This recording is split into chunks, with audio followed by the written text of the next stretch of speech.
बहुत अच्छा लगा है कि इस संसार को खत्म करना है अपने अंदर से ना, विचारों को, विचारों के रूप में जो इस संसार ही आते हैं। यकीनन कल्याण हो जाएगा सबका। जब संसार ही नहीं रहा तो विचार ही कहां से आएंगे? इस संसार का ही तो परिणाम है विचार।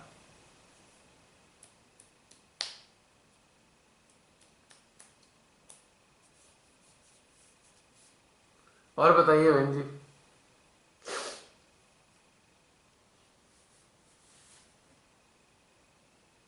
आज के ध्यान में नहीं था ऐसा कुछ भी। अच्छी बात है। हमेशा नहीं होता, कभी कभार हो जाता है ना, जैसे तब हम डिस्टर्ब होते हैं कि आज ऐसा क्या हो गया, आज हम ऐसे क्यों, मतलब ये चीजें अनएक्सपेक्टेड कैसे आ गई ध्यान में, तो वो सारे कारण पता चले। इसके लिए केवल एक बात कहूंगा, जैसे हम मान लीजिए दाल बनानी है हमें, तो दाल बनाने से पहले जब हम प्लेट के अंदर दाल डालते हैं ये देखने के लिए उसमें कंकड़ पत्थर तो नहीं है, उसके बाद ही हम दाल बनाते हैं। ठीक इसी प्रकार से हमें जागरूक रहकर ये देखना चाहिए कि ध्यान शुरू होने वाला है, विचार तो नहीं है, बस इतना सही कार्य करना है। भैया नहीं होते उस वक्त नहीं होते, बट ये तो हैरानी होती है कि उस वक्त नहीं होते, बट अचानक ध्यान शुरू होने पर क्यों आते हैं। और जैसे आज फील किया, आज कोई था ही नहीं विचार, बिल्कुल खाली था। ये नहीं समझ आता ना कि कई बार हम पूरी तरह से तैयार होके आते हैं तो कहाँ से विचार आ गई। मैं कह रहा हूं कोई बात नहीं, आ भी जाए ना, उसका व्यवस्था ऐसी करनी चाहिए कि भाई जैसे कि झाड़ू एक तरफ कूड़े को कर देती है ना, तो ये काम करते रहना चाहिए लगातार अंदर से, तो समस्या नहीं आएगी।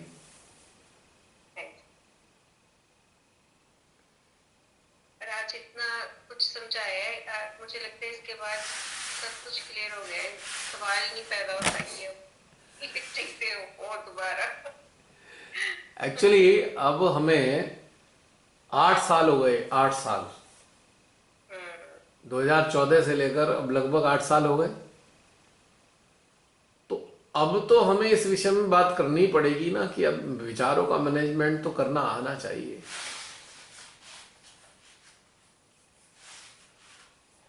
अब 8 साल लगभग हुए हैं, समझ लीजिए हर एक साल में एक चक्र से आप ऊपर उठे हैं, तो अब 8वें साल में सहस्त्रार से ऊपर के स्थिति में आप बैठे हैं, तो अब तो विचारों का मैनेजमेंट करना ही पड़ेगा। सहस्त्रार तक तो निभ गया, अब आगे निभेगा नहीं विचारों के मामले में।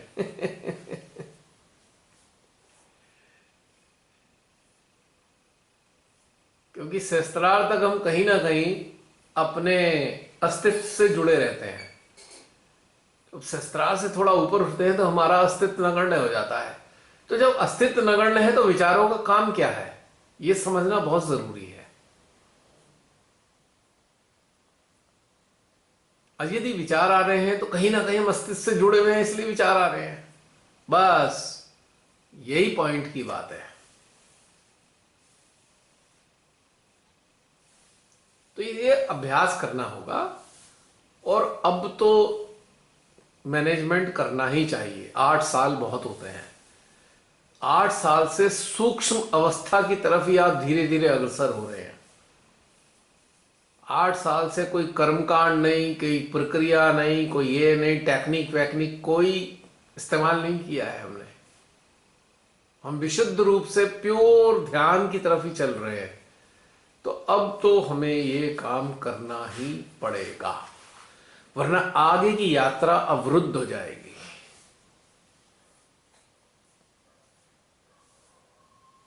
हम ये कह सकते हैं कि अब वो अर्ध बिंदु वाली अवस्था में हमारा सामूहिक ध्यान चल रहा है,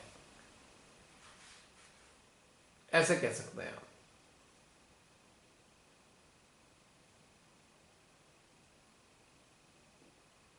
अर्ध बिंदु का मतलब है साकार निराकार दोनों।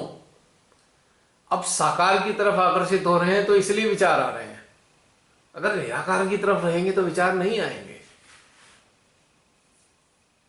साकार को यहां मैं संसार से ले रहा हूं, जो दिखाई दे रहा है, और निराकार से मेरा मतलब है इस संसार को चलाने वाली शक्ति। तो ये अवस्था एक कस्प स्टेट है, स्टेट ऑफ कस्प, जहां साकार और निराकार दोनों एक दूसरे के साथ मिल रहे हैं, टच कर रहे हैं। दो टेंजेंट हैं, दो सर्किल हैं, एक साकार का सर्किल है, एक निराकार का है, दोनों आपको आपस में स्पर्श कर रहे हैं। हम उसी अवस्था में, हमारा सामूहिक ध्यान आज उस अवस्था में आ रहा है। सामूहिक ध्यान की बात कर रहा हूं मैं, इंडिविजुअल ध्यान की बात नहीं कर रहा हूं मैं। इंडिविजुअल ध्यान तो सबका अलग अलग और अच्छी अवस्था में भी हो सकता है। तो इस अवस्था में ये हमें अंडरस्टैंड करना है कि साकार यानी संसार जो आंखों से दिखाई देता है। आंखों से क्या दिखाई देता है? मकान, दुकान, गाड़ी, नाते, रिश्ते, ये साकार है। तो इस साकार के ही तो विचार आ रहे हैं। और इधर निराकार है, कभी कभी निराकार के भी विचार आते हैं, जो एक अच्छी बात है। यानी कि ऊर्जा, मां, परमात्मा, परमेश्वर, परम।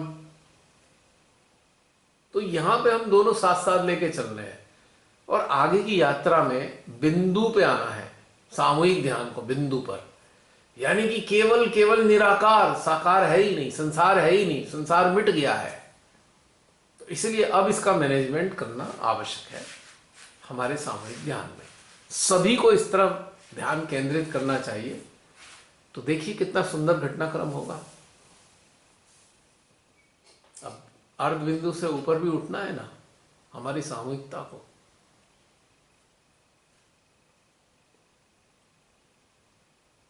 इसको मैं ऐसे रिलेट कर रहा हूं, अर्ध बिंदु और बिंदु से।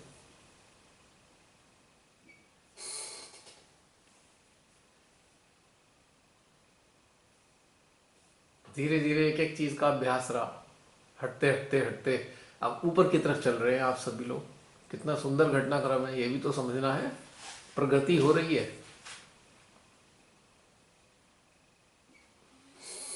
8वें साल में 8वीं अवस्था।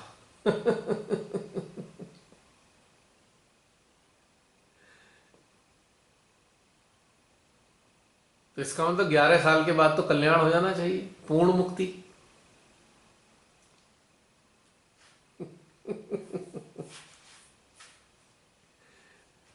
अगर इसी गति से चलते रहे तो 11वें साल के बाद पूर्ण मुक्ति का आनंद लेंगे आप, उम्मीद करता हूं। यानी कि प्रदक्षिणावस्था का सामूहिक रूप से।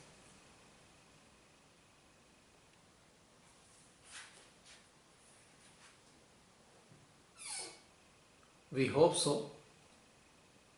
We should enjoy that state.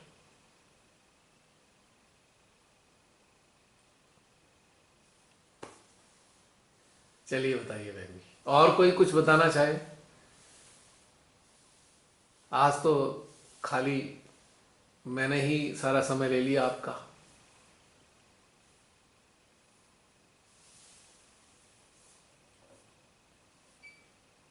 चलिए बहन जी कुछ कहना है, वरना औरों को चांस दे देते हैं थोड़ा सा। हाँ नहीं, आप कुछ कह सकते हैं, ऐसी बात नहीं है कि मैं आपको मना कर रहा हूं। मैंने कहा है कि यदि आपके पास कुछ नहीं है तो फिर और कोई आ जाए। कोई किसी की आवाज आई है। आई है? हाँ प्रियंका, जय श्री माता जी। फ्लो में इतना सारा आंसर आ जाता है ना, बोलना ही नहीं पड़ता। हाँ मैं क्या करूं, मैं तो चाहता भी नहीं हूं और अपने आप ही आ जाता है। मैं चाहता हूं कि आप लोग अपना अनुभव शेयर करते रहे, पर आपकी बातों से वो शुरू हो जाता है सिलसिला। अभी जो घटनाक्रम चल रहा है उसमें इन्वॉल्वमेंट नहीं है, बट टेंशन जो है करते हुए बार बार खींच के चला जाता है।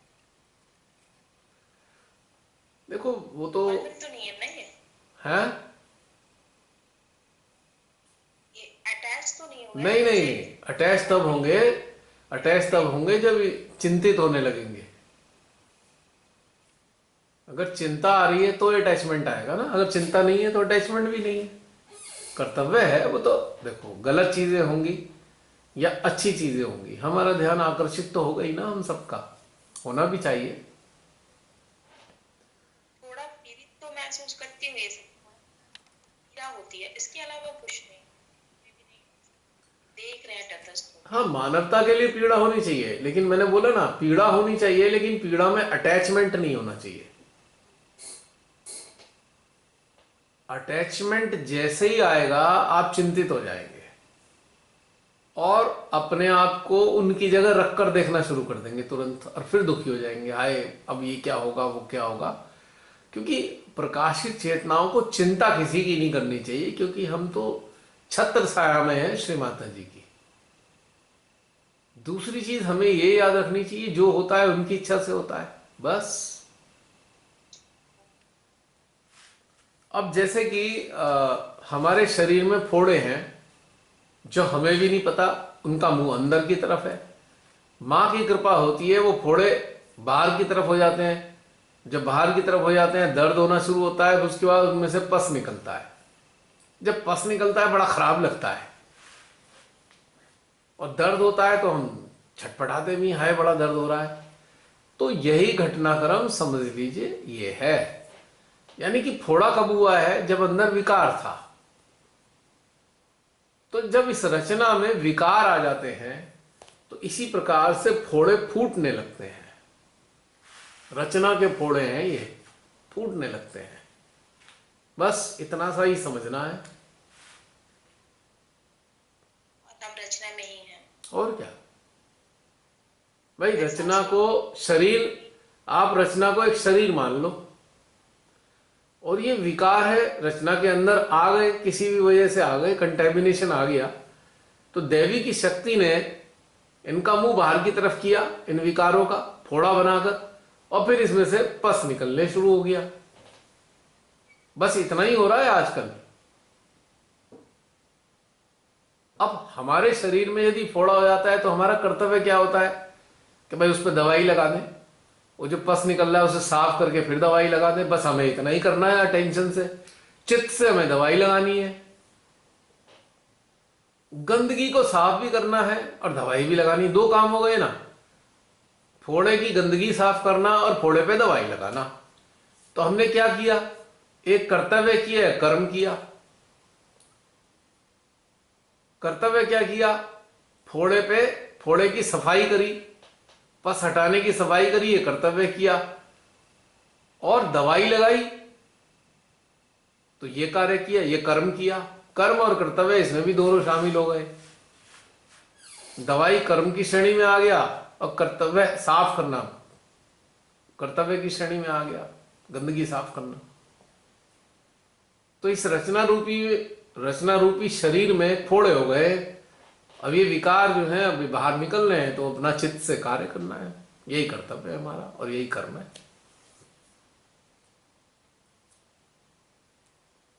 प्रेम पहुंचाएंगे तो कर्म करेंगे, और गंदगी साफ करेंगे तो कर्तव्य करेंगे ऊर्जा के जरिए। अब आप देखिए, जो फोड़े में हम सफाई करते हैं, तो जिस चीज से सफाई करते हैं उसमें डेटॉल लगी होती है या सेवलॉन लगी होती है ना। तो हमारी सेवलॉन क्या है, मां की ऊर्जा, और दवाई क्या है, प्रेम।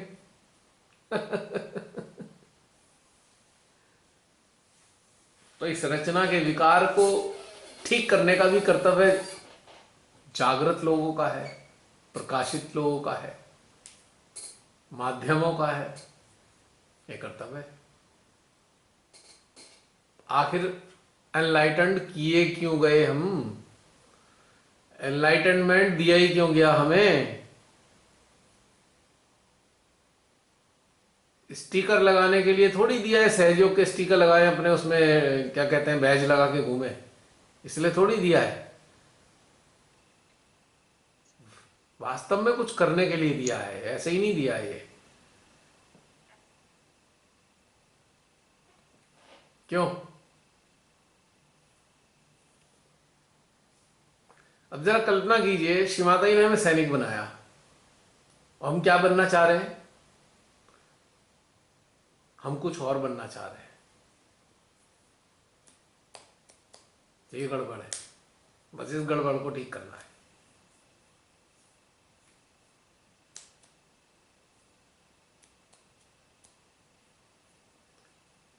सरल सी अगर बात ऐसा है। सोचें कि एक हाँ, सैनिक, ऐसे देखें कि ऊपरी तौर पे देखें कि अगर सैनिक बॉर्डर पे जाने से मना कर दे कि मैं तो यहीं रहूंगा, बच्चे खिलाऊंगा, हाँ, घर में रहूंगा, तो फिर क्या होगा? मजे करूंगा, फिर क्या होगा? अब आपने देखा होगा, यूक्रेन के बहुत सारे सैनिकों ने अपने बच्चों से विदाई ली, कुछ लोग हताहत भी हो गए। और एक अभी आज ही पढ़ा था कि एक वो पहली महिला फाइटर जेट उड़ाने वाली थी, वो शहीद हो गई। 25 साल की लड़की थी केवल, वो फर्स्ट लेडी ऑफ यूक्रेन जो फाइटर जेट उड़ाती थी, वो शहीद हो गई। अब वो भी चाहती तो छोड़ छाड़ के अपना मजे करती, उसे क्या जरूरत पड़ी है? अब सिविलियंस को देखो, सिविलियंस भी लग गए लाइन पे कि हमें भी सिखाओ, हम भी फाइट करेंगे। उन्हें क्या जरूरत पड़ी? वो भी कह देते हम तो सिविलियन हैं, हम तो कुछ नहीं कर सकते। तो यहाँ कहीं ना कहीं कर्तव्य आ रहा है कि भाई नहीं, ऐसे कैसे? आताताई हम पर कैसे हमला करके हमारे को लूट लेंगे? हम मर जाएंगे पर अपना आत्मसम्मान नहीं खोएंगे। हम गुलाम नहीं बन सकते। है ना कितनी बड़ी इसमें फीलिंग। हमारे जो शहीद हुए हमारे हीरो, उनके अंदर भी यही था ना, मार दो हमें पर हम गुलाम नहीं बनेंगे।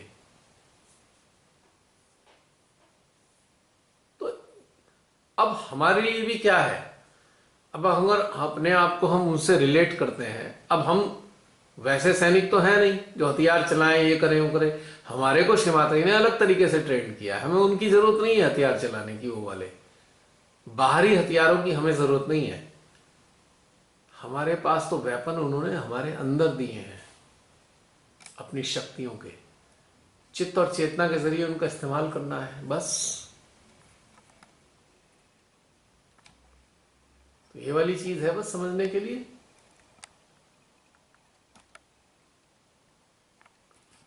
अब इसमें हम नानुकर करें, नहीं नहीं नहीं नहीं, हम तो अपना ये अपना वो अपना संसार देखेंगे, तो यहाँ पे फिर वो पलायनवादिता आ जाती है। फिर हमें अपने से प्रश्न करना चाहिए कि हम अपने संसार में इतने उलझे हैं तो हम आखिर आए क्यों हैं? छोड़ो इसे, रिजाइन करो यहाँ से, कुछ और करेंगे।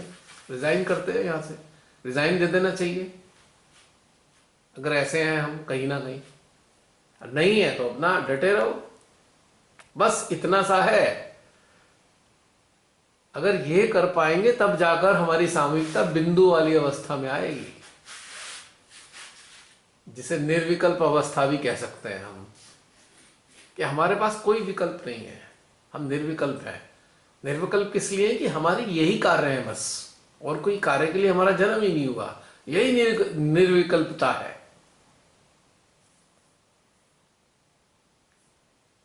प्रकाशित होना, प्रकाशित करना, सत्य के पालन करना और असत्य का समापन करना, यही निर्विकल्पता है। इसके अलावा निर्विकल्पता का कोई मायने नहीं है। और जब इसी चीज में स्थापित हो जाएंगे तो फिर संसार में कहां गिरेंगे हम? संसार से ऊपर उठ के ही तो इसमें स्थापित हुए हैं।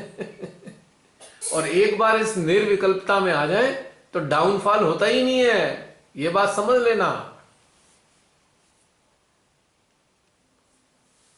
फिर डाउनफॉल नहीं होता है, क्योंकि आपकी चेतना में ये निर्विकल्पता स्थापित हो गई कि हम इन दो कार्यों के लिए ही बने हैं। बस अब काय को नीचे जाएंगे, क्योंकि संसार तो आकर्षित कर नहीं सकता ना ऐसी कंडीशन में।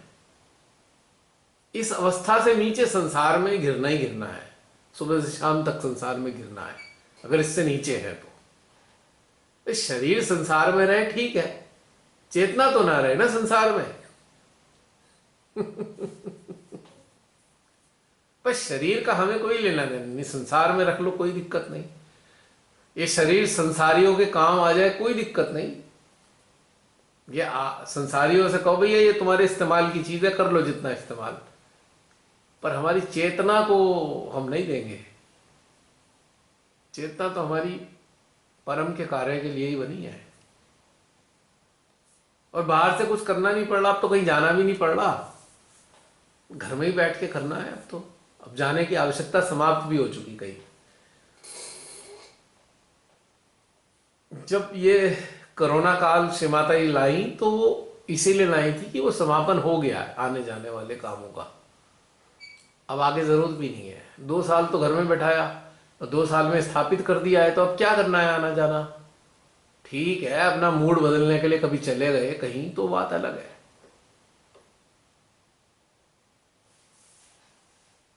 अब तो घर बैठे सामूहिकता मिल रही है, अब उसमें क्या लफड़ा करना, परेशान भी क्या होना है। प्रियंका ठीक है ना?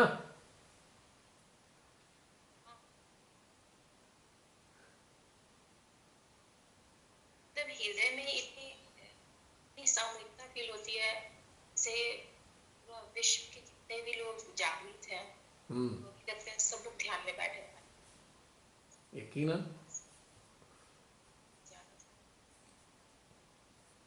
वही तो मजेदार चीज है। अब ये कर्तव्य बनता है इस रचना के प्रति, इस विश्व के प्रति। वो हम बता ही चुके हैं अभी कि भैया मिटेंगे ही, बहुत सारे लोग तो मिटने हैं, उसमें कोई कुछ नहीं कर सकता। हाँ तो आप विचारों की बात कर रहे थे, ये 2 देशों का विचार तो है नहीं ना, विश्व में युद्ध हो, हाँ पूरा मामला है, सारे बड़े देशों का यही हालत। हाँ सबका है मामला। ये इकट्ठे करते जा रहे हैं, कूड़ा करकट मन से इकट्ठा कर रहे हैं वातावरण में, और वातावरण में इकट्ठा हुआ हुआ कूड़ा शैतानों को आकर्षित कर रहा है। अरे गंदगी का ढेर होगा तो कीट पतंगे मक्खियां तो आएंगी ना।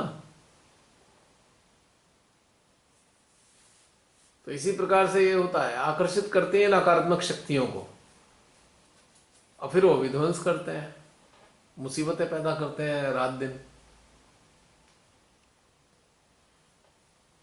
अब ये तो चलता ही रहेगा। पहले ही मैं तो अभी याद कर रहा था मनुष्य की हिस्ट्री, ये मानव तो लड़ता ही आया है कब से पता नहीं, लड़े ही जा रहा है किसी ना किसी कारण से। वो पहले आदिवासी भी लड़ते थे, अब एक कबीला दूसरे कबीले पे आक्रमण कर देता था, तो ये पता नहीं कब से करते आ रहे हैं, कब तक करेंगे भगवान जाने। ये तो डीजे वाली बात करके तीरथ पे हाथ फेर दिया। कैसे? ये तो ऐसा लगता है सबको एकदम क्या कर दूं, हाथ पे बांध दूं, जेल में डाल दूं, क्या? बहुत खुंदक आती है मुझे भी। मेरे हर हिल जाता है भैया। अब देखो ना, वो हमारे इधर कांवड़ चलती है तो कान फाड़ संगीत होता है पूरी कांवड़ में। कहने को तो भोलेनाथ जी के भक्त हैं, और भोलेनाथ जी के भक्त जो भोलेनाथ तो साधारण जिंदगी पसंद करने वाले शांति प्रिय, और ये कितना शोर मचाते हैं भाई, हद से ज्यादा शोर मचाते हैं। पागलपना इतना, धड़ाम धड़ाम, मतलब ऐसे कंपटीशन करते हैं कि जो भयानक आवाज होती है ना उसको अवार्ड मिलता है। जो ठेले पे बहुत भयानक डीजे सेट लगाकर चलते हैं उन्हें अवार्ड दिया जाता है। बताओ, उसकी 4-4 किलोमीटर तक थरथराहट आती है। ये हालत है पागलों का। हाँ, अरे महाशिवरात्रि में इसे मान लेते। हाँ, तो इन पागलों के ऊपर विपदाएं तो आनी आनी है ना किसी रूप में। ये आप ये देखिए, इतना शोर पर्यावरण के संतुलन को डिस्टर्ब ही कर रहा है ना, तो आफतें तो आएंगी ना।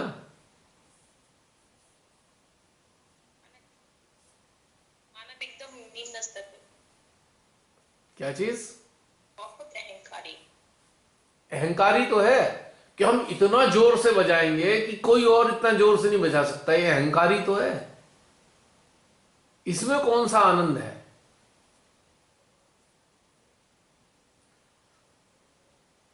और सारे लुच्चे लफंगे डीजे की धुनों पर बिगाड़ बिगाड़ के संगीत को, भोले के बातों को, उस पर डांस कर रहे होते हैं शराब पीकर।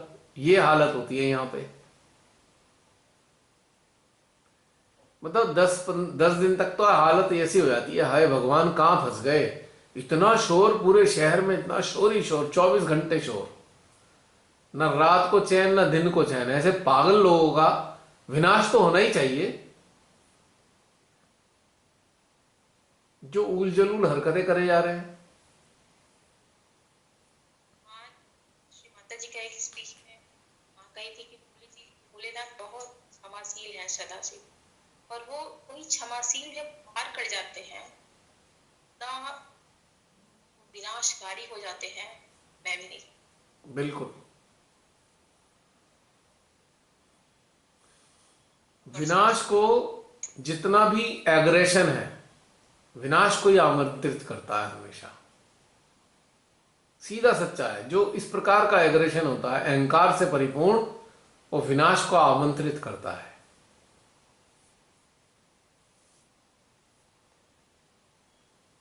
बहुत कष्टकारी है ये, लेकिन क्या कर सकते हैं भैया। भैया सीधी सीधी बात, समाधि में स्थापित हो जाओ और बस छुट्टी, भाड़ में जाए संसार। हम क्या कर सकते हैं इसके लिए? अब अपना कर्तव्य पालन कर सकते हैं बस। क्योंकि इस संसार में, इस दुनिया में, रचना में अच्छे लोग हैं, उनके लिए प्रार्थना कर सकते हैं, उनको सशक्त बनाने के लिए ऊर्जा प्रवाहित कर सकते हैं। बाकी जो इस प्रकार के संसार में चेप हुए हुए जीव हैं, जो विपत्तियां ही पैदा कर रहे हैं संसार के लिए, तो वो तो नष्ट होने ही चाहिए। वो नष्ट हो जाए तो ज्यादा अच्छा है ऐसे लोग। और ऐसी नष्ट करने की व्यवस्था परमात्मा कर देते हैं कहीं ना कहीं, किसी ना किसी रूप में।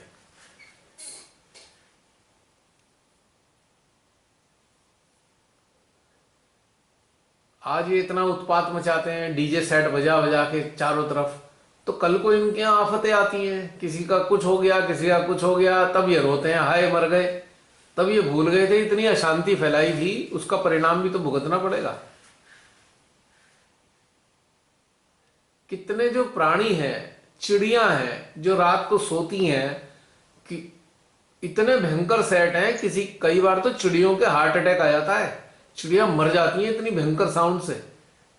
वो जो फ्रीक्वेंसी है उनका हार्ट टॉलरेट नहीं कर पाता, मर जाती है चिड़िया। तो हत्याएं करते हैं ये लोग एक तरीके से। ऐसे ये जो पागल लोग जो हैं, सनकी लोग, इतने पटाखे चलाते हैं इतनी जोर जोर से, उसमें भी कितने सारे जानवरों को प्रॉब्लम होती है, प्राणियों को, तब भी बहुत सारे परिंदे मर जाते हैं। पर भैया ये सब तो बैन है, 10 बजे के बाद कोई डीजे चला नहीं सकता, कोई शिकायत नहीं करता होगा। अब जाहिल लोगों का क्या करोगे आप? जाहिलों का क्या कर सकते हो आप? मैं ये नहीं कह रहा, हमारे खानदान में भी जाहिल हैं बहुत सारे जो इस बात को नहीं समझते। आई एम सॉरी टू से, but it is a fact. यहां रिश्ते की, रिश्तेदारों की और किसी और की बात नहीं हो रही, यहां तो टोटल बात हो रही है। बैन वैन क्या है? कौन समझता है इस बात को, बैन को? जो कोई संवेदनशील होता है, जो संवेदनशील होता है, वो दूसरे की असुविधा को समझता है। आप सड़क पे चलते हुए ट्रैफिक में देख लो, कितने जाहिल लोग हैं, बीच सड़क पे रोक के खड़े हो जाते हैं। क्या वो सोचते हैं कि हम किसी को परेशान कर रहे हैं? हमारे सामने घर में उनके बच्चे जब कार लेकर आते हैं ना, चाहे 12 बजे हो, कार के हॉर्न पे यूं हाथ रखेंगे, बताओ कोई उनके घर वाले टोकते नहीं कि बाकी सब लोग सो रहे हैं, तुम इतनी जोर से हॉर्न बजाते हो 12 बजे आकर, लोगों को डिस्टर्ब करते हो। इतनी सेंस ही नहीं है। मतलब लगातार ये सिलसिला चला आ रहा है इतने सालों से। तो बहन, ऐसे लोगों को ना, ऐसे लोगों को बाहर निकल के कहना पड़ता है। मैंने तो कई लोगों को टोका है कई बार। मैंने कहा भाई हंगामा अपने घर में ही कर लो, यहाँ इतना हल्ला क्यों मचा रखा है, कई बार टोका है।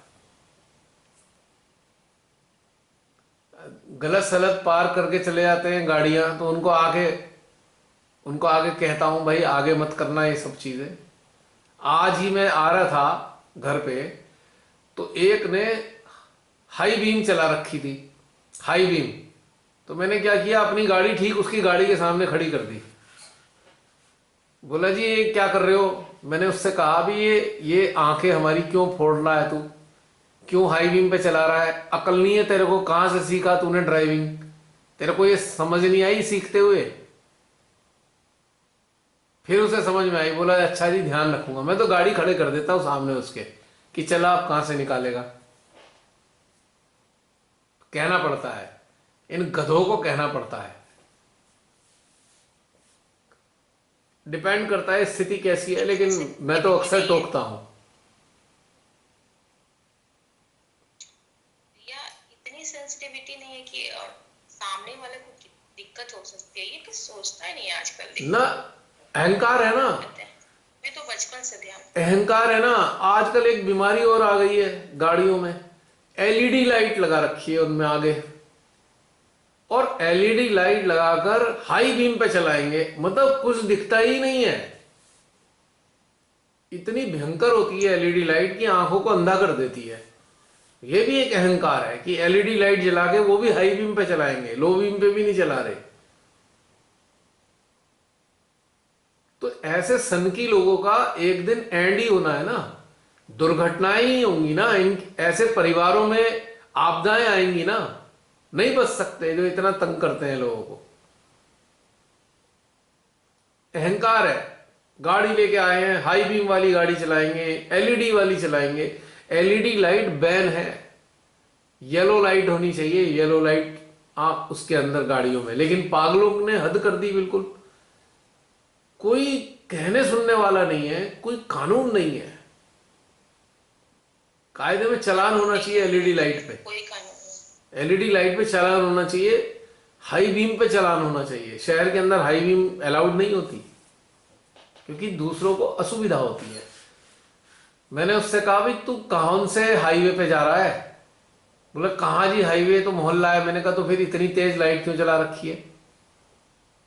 बड़ी देर में उसके समझ में आया कि तुझे दिख रहा है ना यहाँ पे, सामने वाले गाड़ी वाला कैसे आएगा? मैंने कहा ला मैं अभी हाई बीम करता हूं, चला लेगा तू? बिल्कुल सामने खड़ी कर दी गाड़ी उसके रास्ता रोक के। अभी अभी आज ही शाम की बात है ये। तो कहना पड़ता है क्योंकि नजरअंदाज करते रहोगे तो लोग आपको नजरअंदाज कर देंगे। गलत सलत कार्यों में भी थोड़ा सा संघर्ष करना पड़ता है, बाहर भी, लेकिन नकारात्मक नहीं है, सकारात्मक है। और जबकि मैंने उसको डिपर दिया, अपनी गाड़ी की लाइटें बंद कर दी, दूर से उसे बार बार डिपर दे के बता रहा हूं कि लाइट नीचे कर दे अपनी, नहीं समझ में आ रहा उसके। मैंने उससे कहा भी तेरे को समझ नहीं आ रहा कि मैं तेरे को डिपर दे के बता रहा हूं कि अपनी लाइट लो बीम पे कर? नहीं जी। मैंने कहा तो तू कहां से सीखी ड्राइविंग? दिखा अपना लाइसेंस, अभी तेरी रिपोर्ट करता हूं मैं। तेरे को ये भी तमीज नहीं है? फिर एकदम ऐसे हो गया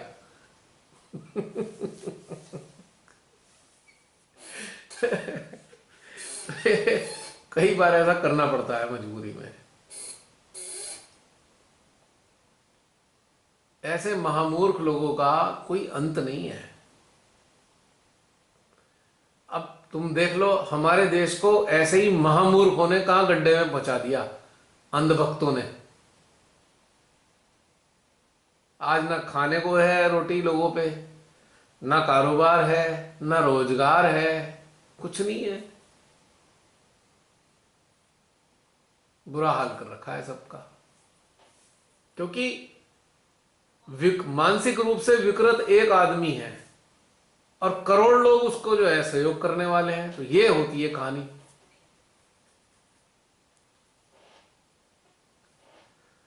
काश हमारे देश के लोग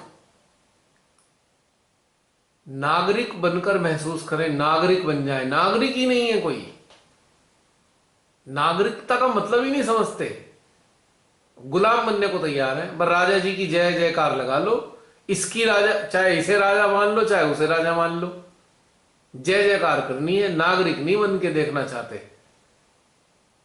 नागरिक बनेंगे तभी तो समझ में आएगा हमारे अधिकार क्या है, हमारे कर्तव्य क्या है देश के प्रति। फिर देश प्रेम की बातें होंगी, राष्ट्रवाद की बातें नहीं होंगी। ये डिफरेंस है देश प्रेम में और राष्ट्रवाद में। राष्ट्रवाद तो किसी एक सनक की उपज भी हो सकता है, किसी एक अति महत्वाकांक्षी व्यक्ति की जो सर्वोच्च पद पे बैठ जाता है उसकी उपज हो सकता है तथाकथित राष्ट्रवाद। ये देश प्रेम नहीं है। देश प्रेम इंसान को नागरिक की तरह सोचना सिखाता है और राष्ट्रवाद गुलाम की तरह।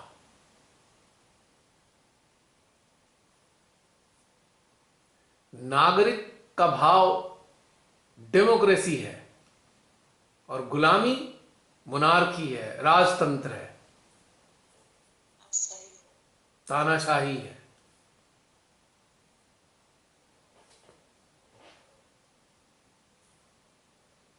धीरे धीरे करके नागरिक समाप्त हो गए हैं, गुलाम ही गुलाम रह गए चारों तरफ। ये बड़ा अफसोस लगता है देख के।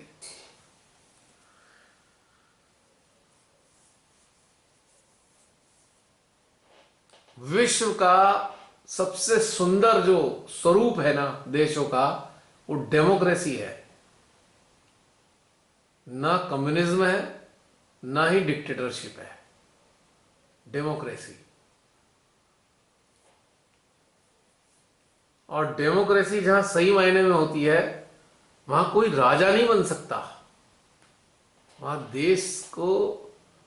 देश की सेवा करने वाला ही रहेगा, किसी भी पद पे रहे। अब देखो ना हमारे देश के राजा जी,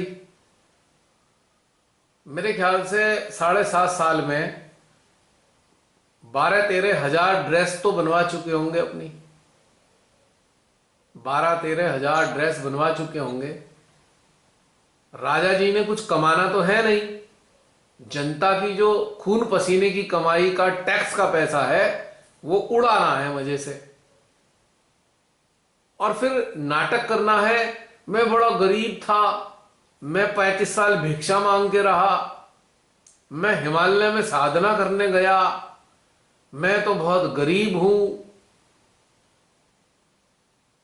चुनाव के समय रोना शुरू कर देते हैं बेवकूफ लोगों को बेवकूफ बनाने के लिए, और वैसे ठाट बाट से रहते हैं। इन्हें चलने के लिए 8,000 करोड़ का विमान चाहिए और रहने के लिए 20,000 करोड़ का महल चाहिए। आज देखा था पुतिन का महल कितने का है, तो इंसाफ को भी तो उतना ही महल चाहिए। उसका तो 10,000 करोड़ का है, इंसाफ का 20,000 करोड़ का है। सोचो जरा।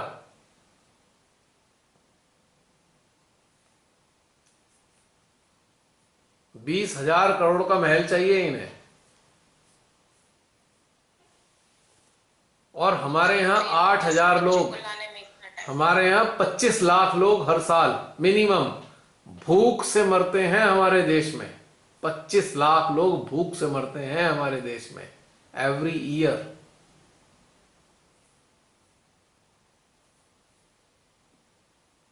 और ये शहंशाह आला गरीबी के मारे हजारों करोड़ रुपए खर्च करवा देते हैं महीने में अपने ऊपर। ये ऐसे गरीब और फकीर हैं।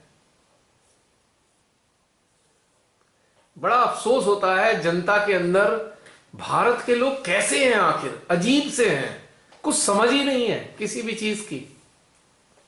बड़ा अफसोस होता है देख के।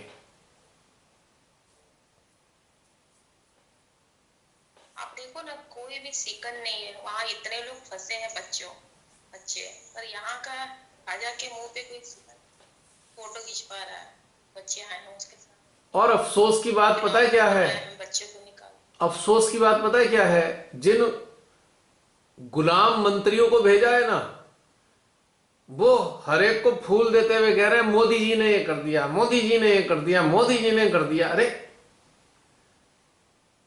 इससे पहले भी किसी देश में जब युद्ध हुआ था तो सुषमा स्वराज ने निकाला था, याद है?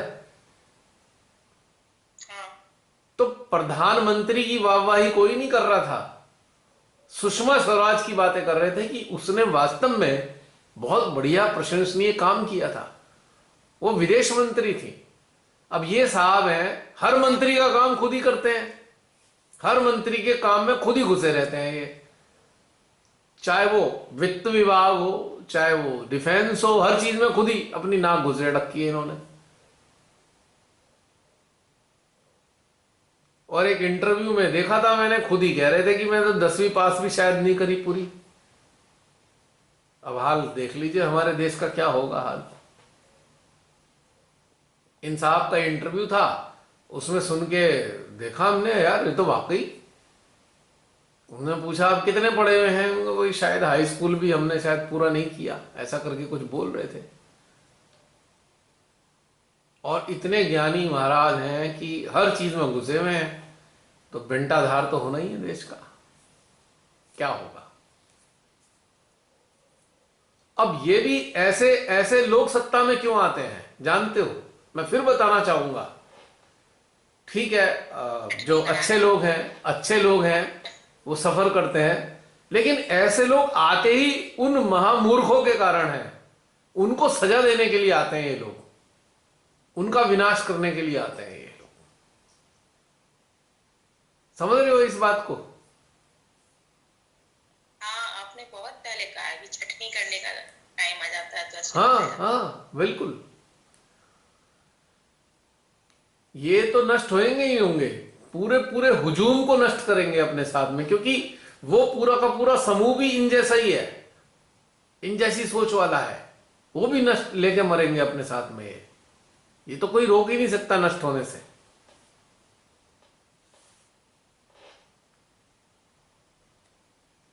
मतलब हैरानी होती है यार, तुम इतने बड़े बड़े आईएएस अधिकारी, ब्यूरोक्रेट्स हो, और कैसी चमचागिरी कर रहे हो ऐसे आदमी की जो अनपढ़ गंवार है बिल्कुल। है नहीं आश्चर्य की बात? और उसकी चापलूसी करे पड़े हो। ठीक है चलो, कोई एक बार बन गया, पद पे आ गया, ठीक है, चापलूसी तो मत करो, अपनी पढ़ाई को लज्जित तो मत करो, अपने आत्मसम्मान को लज्जित तो मत करो। इतनी भी गुलामी किस बात की? क्योंकि गुलामी क्यों कर रहा है इंसान? लालच है, ग्रीड का मारा हुआ। मैं हैरान होता हूं, हमारे देश भारत में इतने लोभी लोग हैं जिन्हें दिलद्दर वाली जिंदगी पसंद है, गुलामी पसंद है, जिन्हें इतने बड़े बड़े पदों पे भी गुलामी है। आश्चर्य होता है।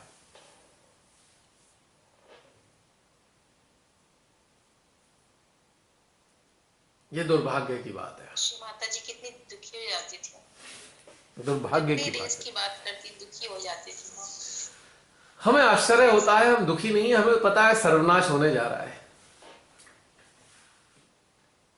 माँ भी जब देश के नेताओं की बात करती थी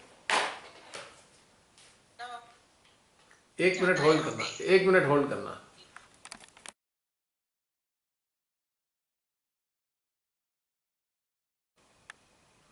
अपने काल में श्रीमाता ने तो कहा था, चोर हैं, सब खा जाते हैं लूट लूट के, और हम तो ये कहना पड़ रहा है हमें, डाकू हैं, लूट मारा सारे देश को। ये प्रगति हुई है हमारी, यही अच्छे दिन है। चोरों से पीछा छूटा तो लुटेरे आ गए। है नहीं बात सही? नो डाउट उस काल में, नो डाउट उस काल में सारे चोर नहीं थे, और नो डाउट इस काल में सारे लुटेरे नहीं हैं, पर बहुतायत में तो लुटेरे ही हैं। ये जो 303 धृतराष्ट्र बैठे हैं ना, जानते हो ना, 303 धृतराष्ट्र बैठे हैं, जो राजा जी के हर तुगलकी फरमान पर मुंडी हिला के यस बोल देते हैं। तो ये कौन से नरक में जाने वाले हैं? नरक तैयार हो रहे हैं, फिटिंग तैयार है नरकों की। अब सब लाइन से जाने वाले हैं ये, कुछ काल बाद आ रहा है ना समय नजदीक। जब श्री कल्कि के कार्य शुरू होने हो जाएंगे ना अच्छी तरीके से, तो बस फिर देखना लोग कान पकड़ेंगे डर के मारे, हे भगवान हमें ऐसा नहीं बनना।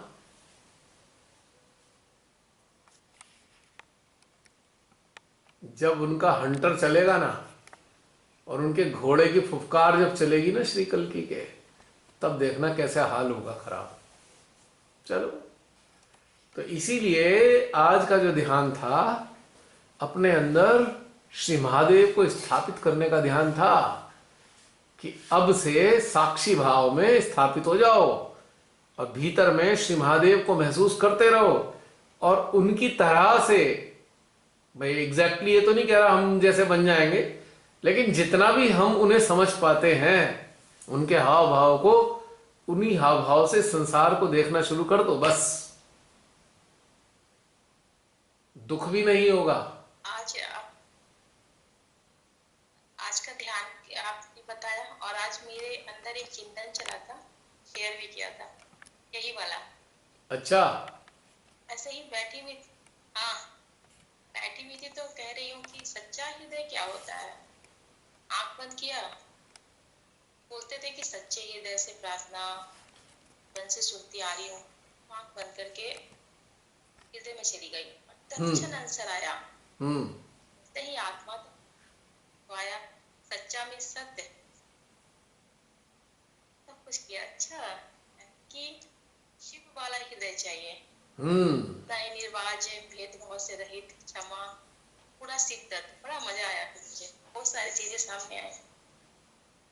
देखिए, जो श्री महादेव की जो चीजें मुझे समझ में आई हैं, सबसे पहली चीज जो समझ में आई निर्वाज्य प्रेम, दूसरी चीज समझ में आई सादगी, तीसरी चीज समझ में आई संभाव, एक ही दृष्टि से सबको देखना, भेदभाव ना करना, है ना। चौथी चीज समझ में आई साक्षी भाव, पांचवी चीज समझ में आई क्षमा, और छठी चीज समझ में आई क्रोध, और सातवीं चीज समझ में आई संघार। तो 7 चीजें श्री महादेव की समझ में आई है मुझे।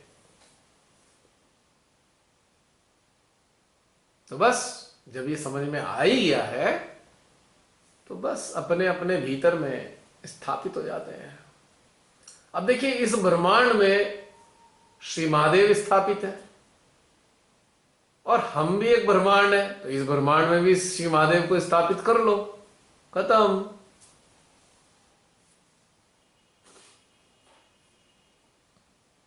काम खत्म, सारा रगड़ा झगड़ा खत्म। अब श्री महादेव तो आप जानते ही हो संसार में अटैच है ही नहीं। बस इसीलिए मैं कह रहा था, इतने छोटे से संसार में हम अटैच रहते हैं और सुबह से रात तक इसके विचारों में डूबे रहते हैं। ये पागलपना ही तो है, और क्या है। अपने इस अनमोल जीवन का विनाश ही तो कर रहे हैं अब इस संसार में चिपके हुए होकर। तो ठीक है, शरीर को इस संसार के लिए छोड़ दो और अपने चित्त व चेतना को लिए परमात्मा के लिए छोड़ दो, कॉम्बो, और मजे लिए जाओ अपने संसार में जो मानव देह में अवतरित हुए हैं हम, और अपने जीवन को सकारात्मक बनाकर सार्थक बनाने के लिए। समाप्त। क्यों प्रियंका, ठीक है?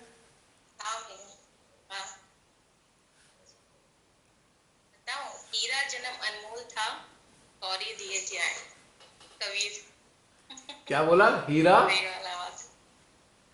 हीरा जन्म अनमोल था, वो है ना, रात गवाई सोई के दिन गवाया।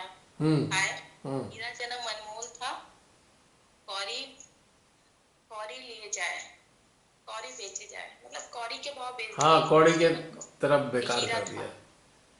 हीरे जैसा अनमोल जन्म कौड़ी जैसा गवाए। सच्ची बात है बिल्कुल। हाँ, कौड़ी जैसा गवाए। हाँ, और अब भी नहीं चेते तो फिर कब चीतेंगे। हमारे यहाँ भी बम बरसने शुरू हो जाएंगे कुछ काल बाद, लगता तो ऐसा ही है।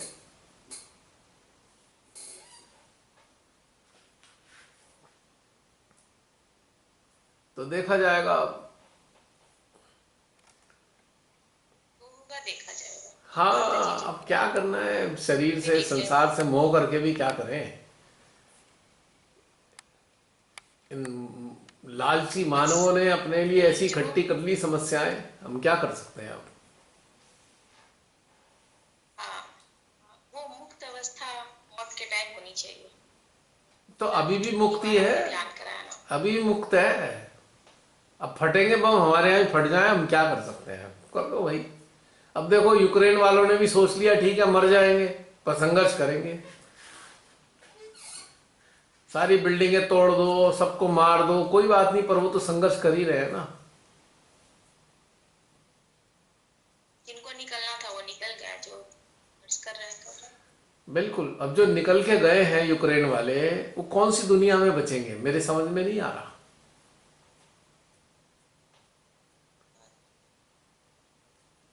कहां तक बचेंगे, सोचिए थोड़ी देर के लिए।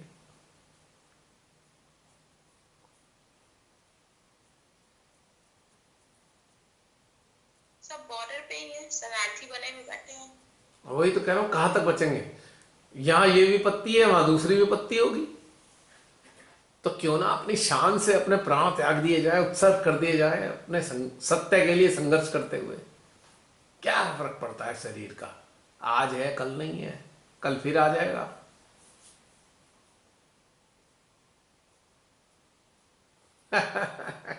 ये जो कटोरा लेके खड़े होते हैं ना भगवान के सामने, भगवान जी ये दे दो ये दो, मुझे बड़ी हंसी आती है। मैंने कहा हमारे देश में भी भिखारियों की कमी नहीं है,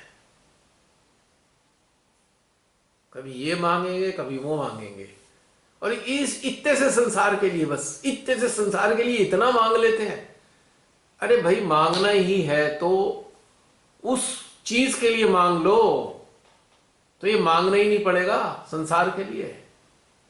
अगर मांगना ही है तो अपने अंदर ईश्वर को धारण करने के लिए मांग लो, फिर ये मांगना ही नहीं पड़ेगा कुछ। जो लेके कटोरे बैठे रहते हैं मंदिरों में और इधर उधर दुनिया भर के पागलपना करते हुए। अफसोस की बात है, मांग भी किसे रहे हैं जो मिट जाएगा। अरे भाई ना मिटने वाली चीजें मांग लो ना, तो ये वाली चीजें मांगनी नहीं पड़ेंगी। सारी मांग से ऊपर उठ जाएगा इंसान अगर एक बार ना मिटने वाली चीज मांग ले। तो फिर ये वाली मांग मांग सब नष्ट हो जाएंगी। जिधर देखो भिखारी भिखारी नजर आते हैं यार, क्या मुसीबत है। एक एक भिखारी तो होता है फटेहाल होता है, कपड़े भी नहीं पहने उसने ढंग से, कुछ खाने को नहीं है, नहाया धोया नहीं है। एक बड़े अच्छे से नहाए धोए भिखारी है, वो भी भिखारी, इससे अलावा कुछ नहीं है। बहुत बड़े भ्रम में, संसार को पूर्ण करने का भ्रम सबसे बड़ा भ्रम मुझे लगा आज तक। इतना समझा है मैंने वही तो संसार को, बहुत बड़ा भ्रम। पिछली बार था ना, संसार को पूर्ण करने का भ्रम। हाँ, कभी पूर्णता नहीं आती है इसमें। संसार की तो आ ही नहीं सकती। ना मिटने वाली चीज को मांग लो, वो पूर्णता ही पूर्णता है। अगर मांगना ही ठहरा, वैसे तो मांगने की जरूरत ही नहीं होती, तो फ्री में दे देते हैं भगवान जी। भाई आप उनके साथ एकाकार हो, वो तो फ्री में दे देंगे, उसे मांगने की जरूरत ही क्या है। अब आपका बच्चा है, बेटा है, उसको क्या मांगता है, वो तुमसे खुद ही दे देती हो ना। हाँ, तो ऐसे ही वो भी हमें दे देते हैं, मांग के क्या करेंगे उनसे कुछ भी।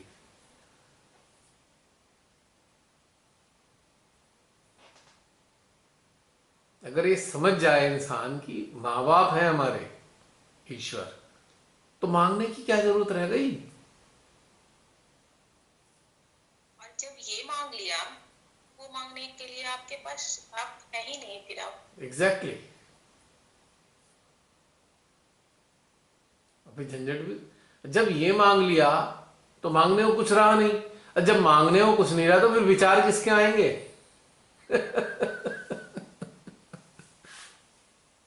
विचार तो खत्म ही हो गए ना अपने आप ही। विचार इसी के तो आते हैं जो मांग रहे हो।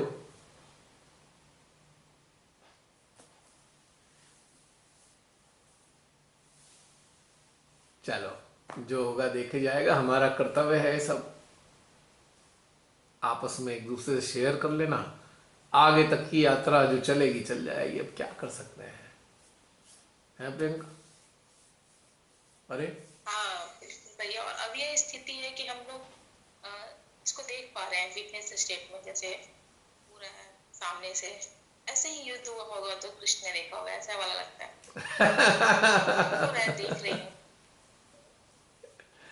कोई ऐसा नहीं है कि बस चित जा रहा है, ये चला जाता है और बाकी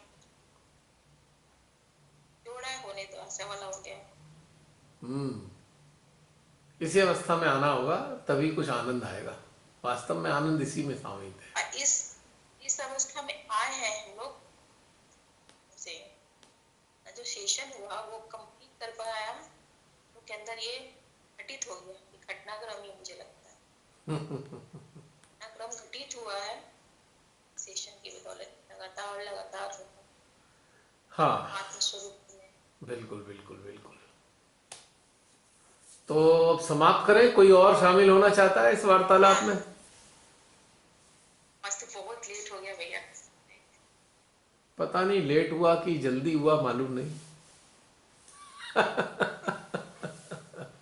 देखो इसमें हमारे हाथ में कुछ नहीं होता कि जल्दी होगा कि लेट होगा। आज जो उन्होंने कराना था अनुभव वो करा दिया, बस। आज की रात भी तो फिर कयामत की रात है।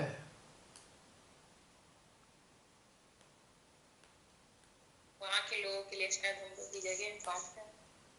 पूरे विश्व के लिए है, खाली वहां के लिए नहीं है। लोग को ऐसा लग रहा है कि उनके लिए है, मैं तो पूरे विश्व को देख पा रहा हूं इसमें इन्वॉल्वमेंट इसका।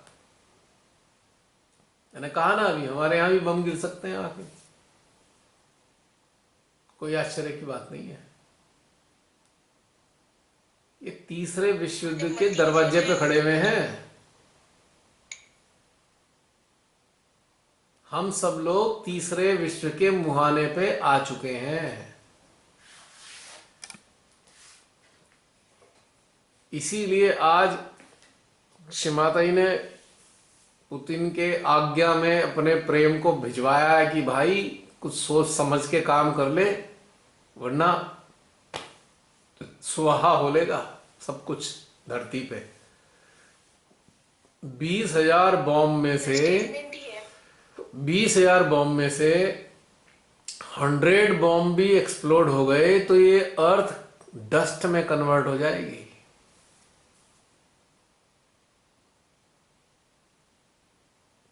धरती का इतिहास नष्ट हो जाएगा, धरती ही नहीं रहेगी। ये ऐसे महाविनाश के कगार पे अब हैं। एक बार न्यूक्लियर वॉरहेड का यूज कर ले कोई 1-2 जना, बस फिर तो शुरू हो गया सिलसिला सब जगह।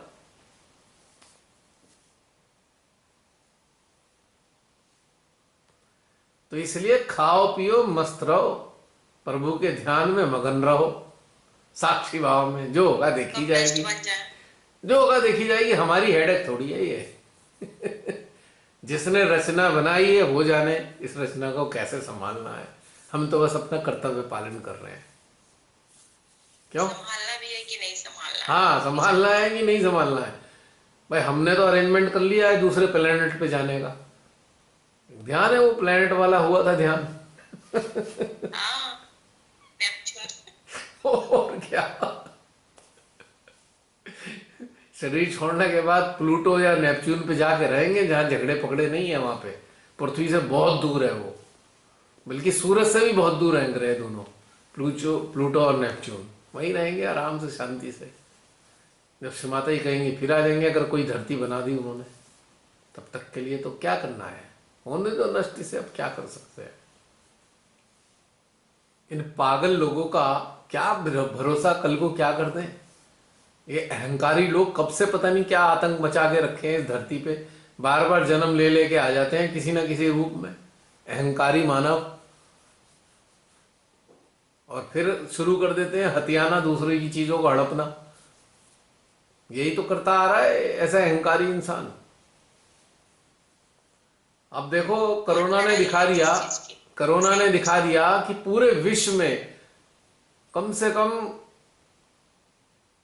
125 से ज्यादा राष्ट्रों में जो राष्ट्राध्यक्ष हैं वो राक्षस हैं, जिन्होंने जबरन ये षड्यंत्र में शामिल हुए, लोगों को मारा उन्होंने अपने इस षड्यंत्र में शामिल होकर कोरोना के नाम पे। तो पता लग गया पूरे राक्षसी साम्राज्य चल रहा है।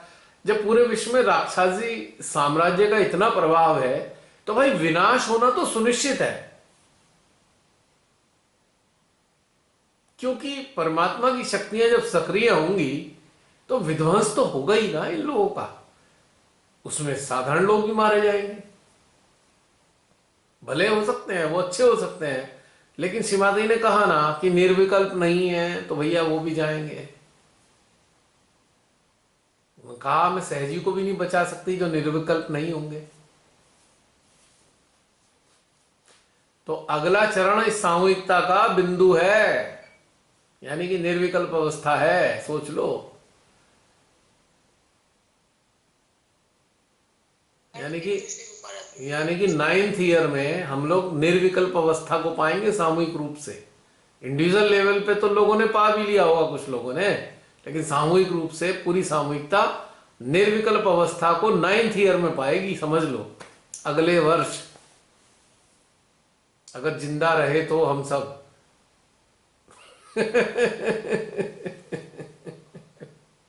और अगर मर गए तो भैया मुक्त तो हो ही गए, यहां तक तो आ ही गए थे। और निर्विकल्प स्थिति में ही मुक्ति है एक तरीके से।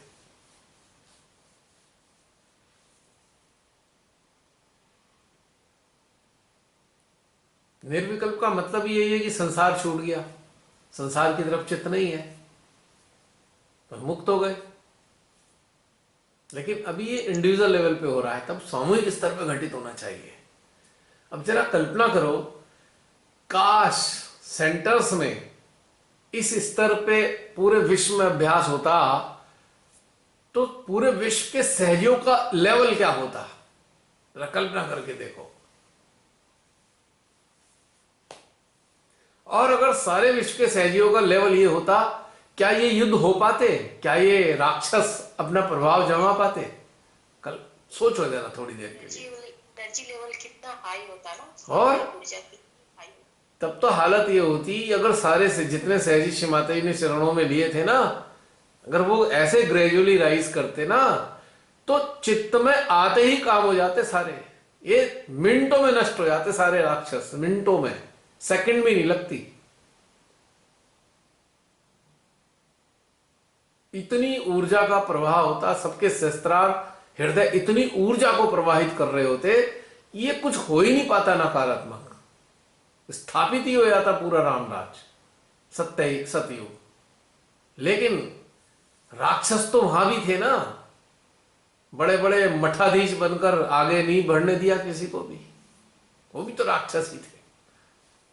टांग पकड़ के खींच रहे हैं, किसी को करने नहीं दे रहे, और अपना बांध लिया, सारे उसको पूरे सिस्टम को बांध लिया, अपने कंट्रोल में कर लिया है। सहजी को आगे बढ़ने दिए ही कब?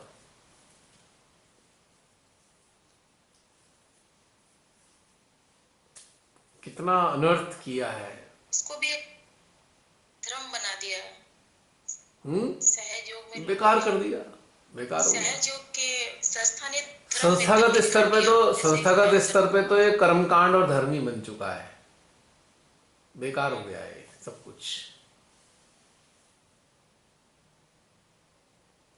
क्योंकि उनमें भी कहीं ना कहीं वो एलिमेंट थे जिन्होंने कंट्रोल और अहंकार और डोमिनेशन शुरू कर दिया, तो वो काम खराब हो गया सारा। अब ये जो वीडियोस हैं, कितने कम लोगों को पल्ले पड़ते होंगे, मुझे पता है, ना के बराबर लोगों को पल्ले पड़ते होंगे। तुम्हें लगता होगा हवा हवा ही बातें हैं सारी है। कपोल कल्पित कल्पना। वो सोच भी नहीं सकते जब हमारी बातें भी होती रहती है, आपके अंदर से जो फ्लो आता रहता है, तब भी हम लोग ध्यान में ही होते हैं। भी देखो कितना एनर्जी का फ्लो है, ये सोच भी नहीं पाएंगे अगर शायद कोई देख पाए ऐसे। क्योंकि उधर चले होते, अगर उन्नत हुए होते सामूहिक स्तर पे, तो बहुत आनंददायी वातावरण होता, कुछ उलझन ही नहीं होती। चलो अब जो भी हुआ, अब समाप्त करें क्या प्रियंका? इस्तेमाल कराया है कल्पना से परे। हाँ जी, चलिए अब एंड करते हैं। और कोई आप में से कोई बातचीत करना चाहे तो कृपया आइए सामने, वरना फिर समाप्त कर देते हैं। आज का काल अत्यंत शोचनीय है। सबको अपने अंतःकरण में झांक कर अपने आप को स्थापित करना होगा, और जो इस विश्व के सर्वाइवल के लिए कर सकते हैं वो करें, क्योंकि हृदयेश्वरी सब देख रही हैं और वो हमारे कर्तव्यों और कर्मों से प्रभावित होंगी। हमारे बाहरी उपक्रमों से उन्हें कोई फर्क नहीं पड़ने का। And we all are answerable to her only. हमारी जवाबदेही केवल परमेश्वरी के लिए है, और किसी को हम जवाबदेह नहीं है पूरे विश्व में। क्वेश्चन था मेरा। हाँ बोलो। जहाँ जब हम शिव की बात करते हैं, तो शिव के साथ हम विष की बात भी करना होगा। किसका? जैसे आप शिव की तरह माध्यम बनते हो, तो विष का भी बात करना होगा। तो जहर ले तो रहे हैं, इतने दिन हो तो गए जहर पीते हुए।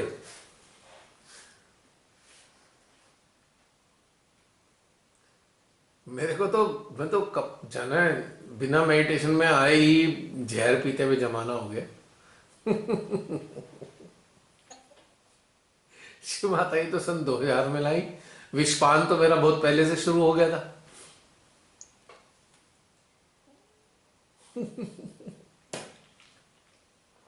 और आप सब भी कहीं ना कहीं विष तो पी रहे हैं।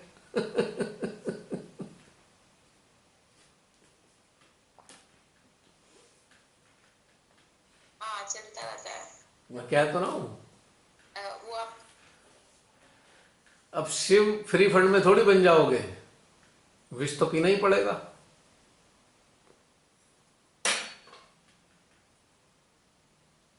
तो आपकी निगेटिविटी वाली अनुभूति याद आ गई। आम सजी तो घबरा के पढ़े भी ना, पढ़ेंगे तो कहीं पढ़ने से निगेटिविटी ना आ जाए। अब देखो वो चित्रण था, वो शायद 2003 का चित्रण है या 4 का, और अब वही स्थिति दिख रही है लगभग 10 साल या 9 साल बाद। कब का चित्रण करा दिया उन्होंने, आज की आप लोगों की अवस्था का चित्रण तब हो चुका था। आज आप लोग इसी अवस्था में आ रहे हैं, लेकिन उसका चित्रण कब का करा दिया।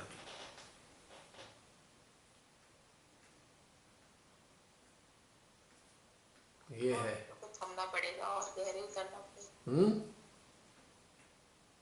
बिल्कुल गहरे उतरना पड़ेगा, और गहराई में बैठना पड़ेगा। संसार से दूरी बनाओ, रचना से नजदीकी बनाओ।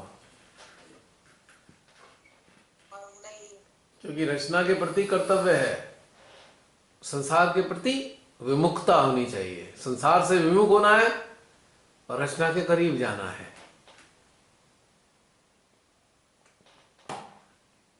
आज का मानव उल्टा है, रचना से दूर है और संसार के करीब है। इसलिए तो मुसीबतें आ रही हैं। अपनी अपनी इस दुनिया में लिप्त हो गया और अहंकार से तरबरा रहा है बिल्कुल, और फिर उल्टे ही काम कर रहा है।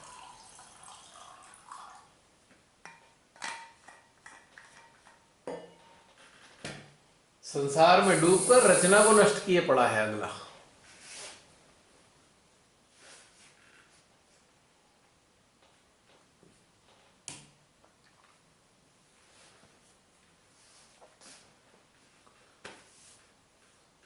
तो हो गया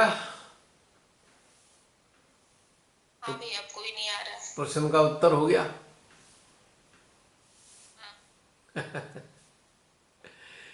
ठीक। और कोई?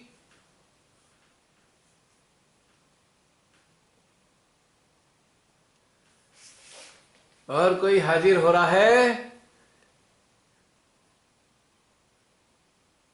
अभी भी 18 लोग मौजूद हैं। मैं तो सोच रहा था काफी कम होंगे।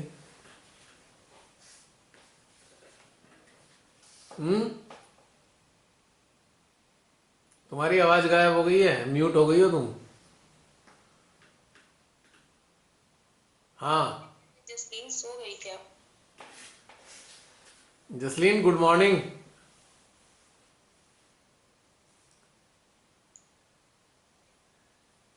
गई। अभी सेशन समाप्त कौन करेगा?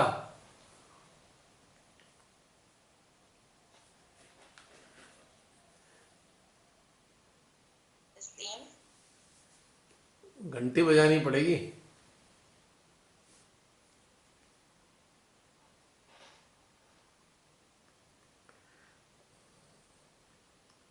वरना तो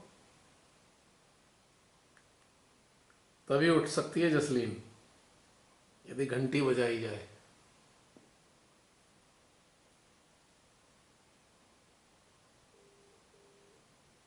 गई घंटी। अब साइलेंट पे कर रखा होगा तो क्या होगा? तो सब कोई लीव कर जाएंगे भैया, सब लीव हो जाएंगे। रेड ऊपर जो रेड आता है ना, लीव लिखा हुआ, टच करेंगे सब बाहर निकल जाएंगे। चलो। ऐसे करना पड़ेगा, सब लीव कर जाएं। हैं?